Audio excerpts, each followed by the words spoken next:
सरकारी प्लाटन ते कब्जा करण, सरकारी प्लाटन ते कब्जा करण, कब्रिस्तान ते कब्जा करण। कंडियारे में सरकारी मिल्कियतुनि ते कब्ज़नि, हददख़िलियुनि, बिजली जे आज़ार समेत इस्पताल में इलाज जे सहूलतुनि जी खोट ऐं ॿियनि बुनियादी मसइलनि जे हल लाइ ऑल पार्टीज़ अलायंस पारां इजलास कोठायो वियो आहे।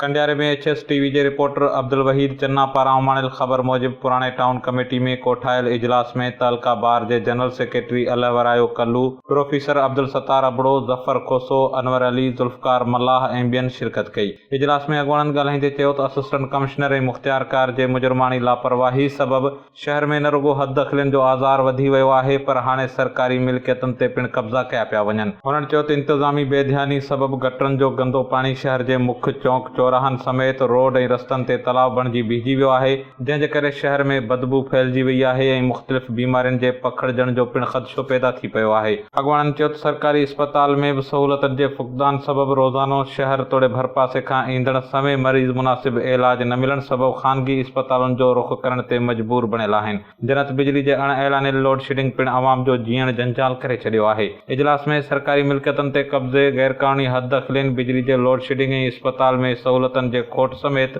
ॿियनि मसइलनि खे हल करण लाइ जिदोजहद तेज़ करण ते इतफ़ाक़ कयो वियो। जंहिंखां पोइ इजलास में शरीक अॻुवाणनि तोड़े शहरियुनि टाउन कमेटी जे मुख्य दरवाज़े अॻियां एहतिजाजी मुज़ाहिरो कयो। इन मौक़े ते अॻुवाणनि ख़िताब कंदे चयो त शहर में सफ़ाई सुथराई ऐं तरक़ियाती कमनि लाइ मुख़्तस कयल बजट में करप्शन करे शहर खे तबाही जे किनारे ते पहुचाईंदड़ असिस्टेंट कमिश्नर ऐं मुख़्तियारकार खे बदिली करे संदन जाइ ते ईमानदार आफ़ीसर मुक़रर कया वञनि। ॿी सूरत में एहतिजाजी तहरीक हलाई वेंदी।